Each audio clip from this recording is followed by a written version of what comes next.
people like me, we were calling out Trump during the election, saying that he's a threat to democracy. Clearly, the guy likes strong men. He likes the idea of being in power indefinitely. He likes the idea of being able to exact revenge on his opponents, and he wants to be able to do it for as long as possible.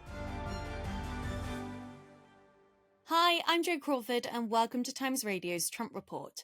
Today, I'm joined by David Hale, contributor with the Regan Causcus. Thank you for joining me on the Trump Report today.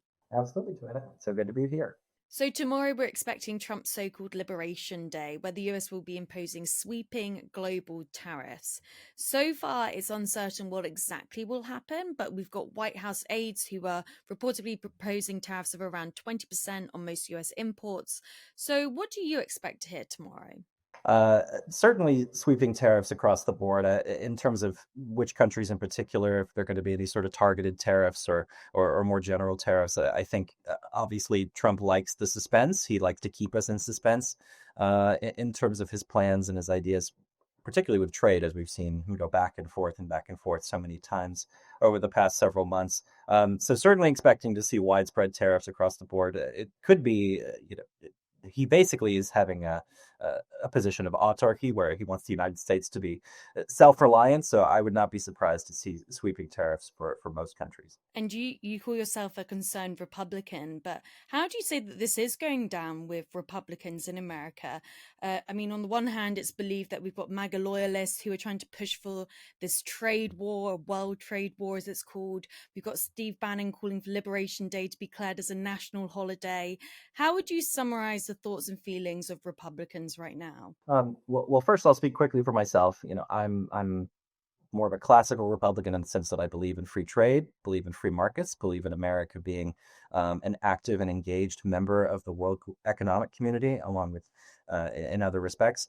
At the same time, of course, you see a large chunk of Republicans in the United States at this point supporting Donald Trump, believing that his plans will work, believing him when he says that, we won't be paying for it. It'll be these other countries paying for it. It'll bring in so much money and it'll make us so rich and so prosperous. But I think as the inevitable effects of said policies occur, and we see increased prices, decreased consumer spending, decreased business investment as kind of the whole thing goes down the tubes, I think people will start to realize you can't just wish away, you can't pretend that the bad effects are not happening. So I will say I was slightly encouraged to see it was either a Fox News poll or a CBS poll where I believe around 70% of Americans acknowledged that the tariff policies would in fact raise prices. And of course, that was one of the main things Trump campaigned on, was not raising prices for Americans and in fact lowering them. So kind of ironic.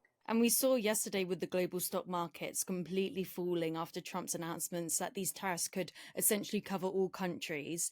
And we're now expecting that the US stocks are on track for their worst quarter since 2022. I mean, how much time do you think Trump has to maintain the support of those who agree with his tariffs if, for example, this doesn't pay off? I think these things change pretty quickly, actually. I think, they're still trying to I've heard some of his advisors, some of his people in news try to say that this is still the coattails of the end of the Biden administration. This is still the effect of that. And I think even a lot of Republicans are saying, I don't think that's actually the case. I think pretty clearly there's been a big shift in terms of economic policy and strategy since the new administration's come in. And I think once we see those increased prices, once we see that the complete tumult in the stock market, which we've already had, but as it continues to get worse, I think that narrative changes pretty quickly, and perhaps you start to see more Republicans call for Trump to change course. And we've sort of got two sides of an argument here with tariffs. I mean, on the one hand, we've got some White House aides appearing to suggest that Trump is using this as a threat of tariffs to try and use it as a tool to get better trade, better border security, as we saw with Canada and Mexico. And Trump himself has also suggested that tariffs could be short-lived if it helps to achieve some sort of better trade deal for the US. But then on the other hand, we've got Trump saying that these tariffs will help the US go back to being this American manufacturing superpower. Where do you think Trump stands on this? Well, I think he's been pretty consistent over the last. I mean, I've been seeing interviews from him from the 80s where he's talking about the United States needs to, we need to make for ourselves again. We don't need to rely on the other countries of the world. We're being ripped off by the rest of the world. Obviously, don't agree, but I truly think that that is his core belief. And of course, if you were actually trying to use these tariffs as a method of producing some sort of better trade deal for the United States, I don't think completely burning bridges with your allies and making them essentially hate you to the point where they're going to institute their own reciprocal tariffs and look for other trading partners and essentially want to um, leave you behind. That's not the way to do it. Obviously, the approach is much more like what he did in his first term. So I actually give him credit for the USMCA, where he opens dialogue, engages engages in multilateral talks with other countries, tries to produce a better deal, reworks certain elements of the deal to make it more favorable for the United States. I have no problem with that.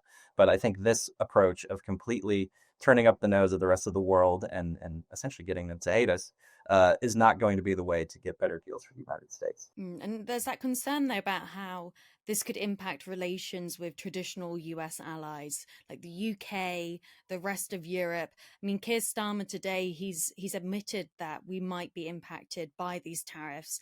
And Starmer has said that he will promise to respond in the national interest if, for example, he can't get a deal with Trump on getting the UK out of being impacted by these tariffs. I mean, how would you say this is going to impact UK and US relations? Some are going so far as to say it's potentially over. Yeah, I mean, you see it with the UK, you see it with Canada, you see it with countries across Europe. I think this is uh, America for 80 years post World War II was essentially the leader of the free world, the global community that stood for free markets, stood for trade, stood for engagement in the world. And now we have a president who is essentially burning down the bridges of some of the strongest and most enduring relationships that we have in the world. So I pray and I hope that that's not the case. I hope that any damage done now can either be reversed in this term due to blowback or by a future administration, though, of course, I think the effect is long lasting because whether or not we have a new administration that for 4 years decides to reopen itself to the rest of the world and engage with the world and try to rebuild our relationships, there's no telling if another one won't come just like this right after that. So I think it really has done a lot to diminish trust in American promises, American loyalty, and of course the UK being one of our longest allies. It's really sad to see. Do you think that your concerns there are it's representative of the rest of the American population? Do you think that there is a substantial concern there about the UK's global relationships? I certainly think it's reflective of most Americans. I wouldn't say, unfortunately, it's reflective of most Republicans. There's this kind of that idea of, well, we're America and who cares what the rest of the world thinks? We can do what we want. And you begin to realize that the reason why we can say we're America and we can do what we want is because of the fact that we've had these relationships for so long and have actually engaged with the global community. So I think most Americans are concerned. Most Americans are horrified to see it, but unfortunately, those concerns aren't being reflected in the actions of the administration. We're now hearing from more Republicans who are calling for an investigation into the Signal Group chat leak. But do you think that this is all water under the bridge now? I mean, no one has been fired for what happened. Trump seems to be supportive of the individuals who are involved. I mean, what do you think is going to happen there? Well, I certainly hope it will have some impact. I feel like if this situation can't lead to some consequence, some heads rolling, some level of accountability, even from Republicans, I really don't know what sort of situation would. I mean, this was just such an egregious example of putting our national security at risk, putting our war plans, or maybe they'd say attack plans, at risk. And so I would certainly hope we begin to see it, and I'm encouraged by the fact that we are seeing more Republicans calling it out. Let's turn to Wisconsin. And we saw images yesterday of Musk handing out $1 million checks to two voters ahead of the Supreme Court elections, which will be held tonight. I mean, what did you make of this? We've got the state Supreme Court. They've refused to intervene following concerns that Musk was violating a state law that bans gifts in exchange for votes. What do you make of what happened there? Right. I think the legal question is one aspect, wherein we see some uncertainty. Obviously, the state Supreme Court decided to reject it. The state Supreme Court is actually, as of the current composition, majority liberal. So was somewhat surprised to see that result. But I think just the broader question, Elon Musk, he wants to have his tentacles in everything. He deals with foreign politics. He deals with state level races such as this. He's trying to make it clear that he will bankroll anybody that will promote his agenda, and he will also try to crush via money anybody who opposes that agenda. So again, the legal question of whether or not this particular instance is okay or not, I suppose, isn't the most important thing to me, particularly because, as we see, even the state Supreme Court decided to shoot down the challenge. But I do think it is indicative of a broader issue, which is we have the richest man in the world who essentially is acting as the attack dog for the president of the United States, trying to pick winners and losers in American politics. And I think that's definitely concerning. I'd love to hear your thoughts on Elon Musk, because we have been seeing polling which suggests that Elon Musk has taken a hit reputationally with what he's doing with Doge and the cuts that he's making, his federal cuts. But then on the other hand, for example, with these tariffs that we might be seeing on cars that Trump might be implementing, it suggested that Musk will potentially benefit from these tariffs because he produces Tesla cars within the US. I mean, what do you make of that? Where do you think that Musk and Trump stand at the moment? Yeah, well, I was surprised to see the level of influence and the level of impact that Musk has had. I thought after the election that, you know, Doge would be kind of this little side project. It'd be essentially a media campaign where he's there tweeting and talking about ideas that he'd like to do, but obviously not the case. He's been very, very, very influential. I think clearly, he's in Trump's ear. He has a hand in the policies that are being implemented. It's no surprise that the policies going into effect here with these tariffs have the potential to greatly impact him and his businesses. I think he deserves the impact and the reputational destruction that he's been undergoing for the last several months. I think as somebody who believes in democracy myself, I think it's very troubling to have the richest man in the world dictating via tweet and dictating via whispering in the president's ear policies that should be put in place by Congress and done through the constitutional process. I think it's very concerning, and I think, maybe I'm like Tim Walz in the sense that I get a little bit of Schadenfreude when I see Tesla stock go down. Not that I have anything against the cars or anything against the investors there or the people who buy it, but I think it's deserved. Another thing which is sort of grabbing the UK's attention at the moment is Trump suggesting that he could potentially run for a third term, or as he said, it's not out of the question. I mean, do you think that we come to a place where this may become a reality? Um, After January 6, 2021, I am not surprised by anything that Donald Trump says or by any support that he gets for any of the crazy things that he says. So again, I mean, it's blatantly unconstitutional. I don't know how he would get around it. He says, oh, there's a way, there's an exception. I'm sure he'll find some sort of legal theory, and somebody will be willing to make a lot of money to back him up and say that, oh yeah, that holds actually water, and I'm willing to promote that theory.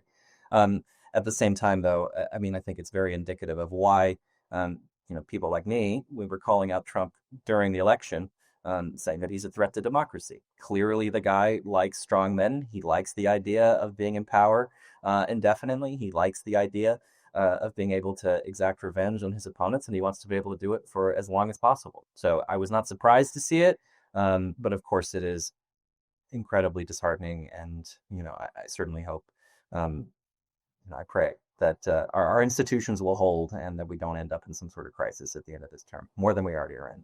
Do you think it is an attack on democracy, though? I mean, I can think of examples like the UK, for example, where we don't have a limit on how many terms the leader can serve. I mean, do you think it's fair enough to say that it is an attack on democracy? I certainly think it's an attack on our Constitution when we have a 22nd Amendment is very clear that you can serve two consecutive terms or two non-consecutive terms. And obviously, at the end of this 4 years, Trump will have done that. We set that precedent for a reason. Now, of course, if you had 2/3 of the states and everybody agreed and got together and said, okay, yeah, sure, we'll repeal the 22nd Amendment and go for it, and he gets elected again, I have no problem with that. Let's follow the process.